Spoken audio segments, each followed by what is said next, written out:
মা গো, আজকের বুধবার, এই বুধবার সকালে আমি তোমাকে হাজার কোটি প্রণাম জানাই। বাইরে খুব ঠান্ডা, সুন্দর কুয়াশা, কি সুন্দর পাখির ডাকে, আমি তোমাকে লক্ষ কোটি প্রণাম জানাই। মা গো, আজ 26 তারিখ, কালকে দিনটা বাকি আছে, পরশু দিন আমার মেয়ে ফাইনাল পরীক্ষা। ও অনেক কষ্ট, বড় হচ্ছে, প্রচণ্ড অসুস্থ, ঠিক করে খেতে দিতে পারি না ওকে আমি, কারণ আমি লোকের বাড়িতে কাজ করি।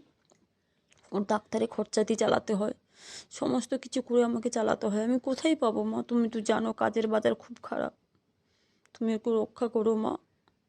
ও অনেক কিছু ভুলে যায় মা, এইটা ওর ফাইনালে পরীক্ষা, টেনে উঠবে, ওর জীবন কেরিয়ার ব্যাপার, তুমি ওকে রক্ষা করো মা।